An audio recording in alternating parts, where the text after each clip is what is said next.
Florence Oberlin et j'ai fait la spécialisation sciences et génie de l'environnement à l'ENSAIA. Le stage de fin d'études s'est déroulé au FEARL, qui est le Forum européen des recherches en autoroute. Mon objectif était d'être manager du projet Bison, qui est un projet européen qui vise à intégrer la biodiversité dans les réseaux d'infrastructures de transport, qui était en étroite collaboration avec le ministère de la Transition écologique. La plus grosse mission que j'ai eue durant le stage, c'était d'écrire le SRDA, qui veut dire le Strategic Research Agenda, qui a pour but de faire la compilation de toutes les conclusions du projet pour la Commission européenne et pour les membres européens.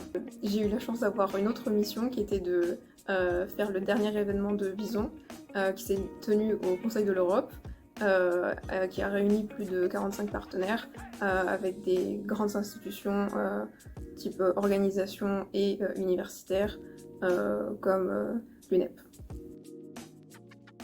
Je pense que j'ai été extrêmement heureuse durant ce stage. J'ai apprécié travailler avec des partenaires internationaux dans un milieu non seulement multiculturel mais aussi multisectoriel, avec des gens qui venaient des transports, des gouvernements, donc plus politiques, socio-économiques, mais aussi des chercheurs.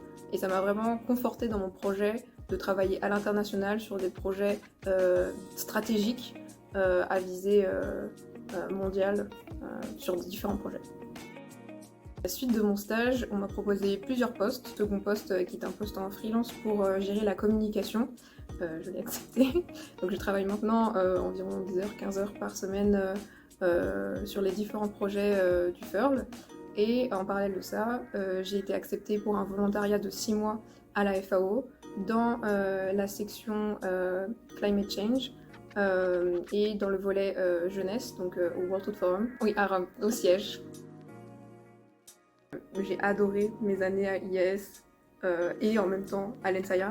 Je pense que c'était très complémentaire, que l'IAS était très appliqué pour améliorer mes soft skills. Et de l'autre côté, j'avais tout ce qui était vraiment sciences pure et dure par l'ENSAIA. Et je pense que ça a vraiment collaboré à faire la personne que je suis maintenant.